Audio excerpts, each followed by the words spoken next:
And his predictions and tracking have been very, very accurate, and that's why we bring you the financial experts who actually have a proven track record, not the ones that were telling us everything was going to be, great 2 years ago when they knew full well we were going into a recession/depression. He's been on the news lately talking about the next 2, 5, 10 years, not sure when, the real specter of hyperinflation, what that means. It doesn't have to be Zimbabwean or Weimar Republic level to be devastating, so I wanted to get him on to talk about that. Also, his prognosis for the dollar, because we've got people like Harry Schultz, who's a highly respected and been pretty accurate in the past. Also, Bob Chapman has confirmed from embassy people he knows that they are telling embassies, dump your dollars, hoard foreign currencies for September. Now, is that just some drill, or is that an ominous sign of global dumping of the dollar? Who knows? We'll ask him about that and a lot more in the next 20 minutes. Mr. Faber, thank you for coming on with us. It's my pleasure. Okay, you got the floor. Tell us about the specter of hyperinflation, what you see happening in the world economy. Is there going to be a recovery, or is this just the beginning? Well, basically, the U.S. economy went into recession in October, November 2007. But initially, because the government manages to massage figures, it didn't show up right away. But after September 2008, the global economy fell off a cliff, and we probably kind of bottomed out in March, April, but it doesn't mean that we will have a strong recovery. I think if you look at the cycle 2001, when the recovery began, to 2007, we reached a peak prosperity sometimes in 2006, early 2007 in the world, and we're not going to go back there anytime soon. The problem I have with inflation is this.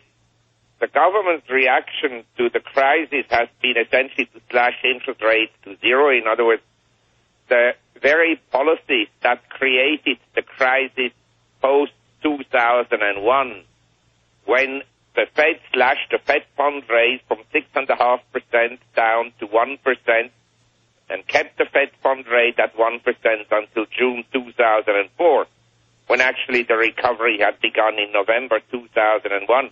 That led to the housing bubble, to the credit bubble, and to the problems that we are facing today. So the same policies are now applied, zero interest rates, which of course robs essentially the savers of any income on their deposits with banks and in treasury bills. And at the same time, this time around, we have this huge expansion in the fiscal deficit, in the budget deficit of the U.S. government. And the projections, who knows what they will be eventually, but I'm sure this year the fiscal deficit will be in the order of $2 trillion. Now, the government is forecasting that it will come down next year, but I'm not sure about that. Now, when you combine large fiscal deficits with expansionary monetary policies, it is very likely that at some point inflation will be relatively high. Once inflation is relatively high and the economy doesn't recover, then the government will print even more money, and that will then accelerate the level of inflation rate. Now, over the decades tracking this, sir, and being on the boards of scores of countries internationally looking at this, what's the inside scoop, if any, on what the private Federal Reserve is really planning, what the central banks in Europe are planning? I mean, they're openly announcing all this new power to regulate themselves, to grab whole areas of the economy. Obama's firing heads of GM and hacking it up in pieces and handing it out to cronies. I mean, it's getting really serious. Well, I mean, basically, we had two systems until the end of the 1970s in the world, essentially free market capitalism, the market economy, and the planning economy. And as you know, under communism, socialism, central planners totally failed with their policies to create sustainable economic growth. And if you traveled to Russia in 1980 or to China in 1980, these countries were really impoverished. And the U.S., in particular, today is moving towards an interventionist policy of the government moving into the economy and trying to fix the economy left, right, and center. In the extreme case, you would go essentially to the planning economy. Well, it's not going to happen right away. But basically, the more the government has an influence in the economy and intervenes in the economy, and I have to stress that the current crisis is not a failure of free market. It's a failure of government intervention. One of the big interventions was obviously Freddie Mae and Freddie Mac, which essentially had cheaper access to funds than the banking system. And these were the big bankruptcies in America in terms of size. And also other regulatory intervention into the money market, into the price of money by the Federal Reserve post-2001, also, as I just mentioned, created a problem. So it's not that the free market has failed, it's the interventions by the government that failed. And now these failed policies are even enlarged, and that is where I have a problem with the current economic policymakers. Well, yes, sir. I mean, I'm no economist, but it's just common sense watching the markets, following how this works. You have these elite banks, elite brokerage firms, elite power structures who want the planned economy, as Carol Quigley wrote in Tragedy and Hope. They actually are what I'd call crony capitalists, monopoly capitalists. They're not free market. They're actually using government regulators to force the sale of banks, brokerage firms, credit unions, infrastructure to them. And they are being engorged, being rewarded for the crisis they created, and now vertically integrating everything. And now they've made the crisis even worse since the banker takeover in October of last year in Europe and the U.S. And now I'm sure you've seen the new quote, federal, redo where they're claiming they're going to have new regulations. But when you read it, it just says absolute power of the Federal Reserve to do whatever it wants to take over any industries. I mean, again, where do you see this ending? Just with one global bank ruling everything, this new bank of the world that we're going to pay our carbon taxes to? Well, I mean, I think it's difficult to see where it will end. But as I pointed out, I think it will end with much more inflation. And there is a big misconception in the world, which is that when the economy is weak, there are no inflationary pressures.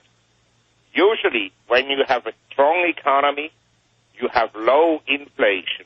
And when you have weak economies, you have high inflation because of the government's interventions in the economy through fiscal measures, fiscal deficits, and through expansionary monetary policies.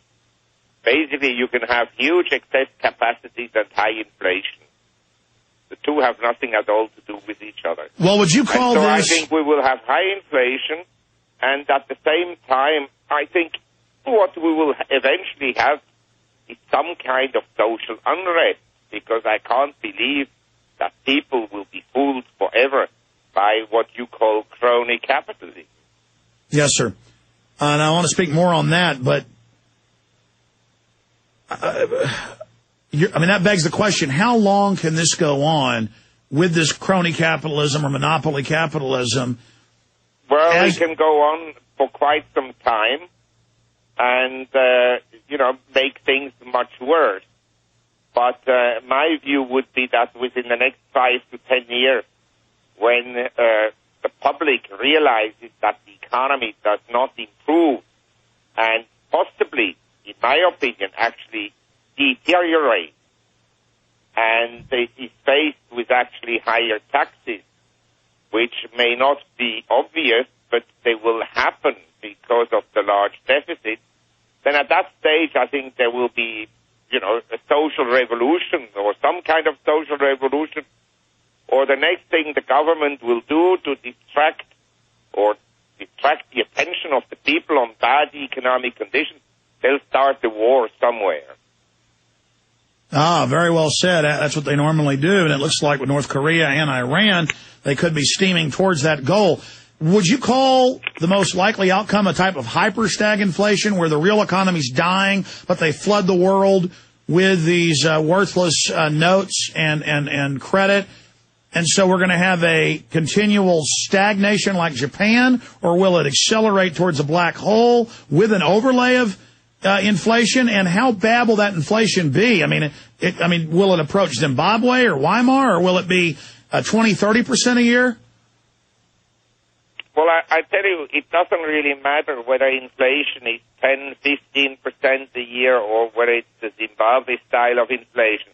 Because if you go up to 10% inflation a year, it's likely that you will then go to 15%, and if you're at 15%, it's likely you go to 20%, and so forth. Once it's the inflation magic is let out of the bottle, it usually accelerates and expands. So I think the likelihood that we will have eventually high inflation rates in the U.S. are very high.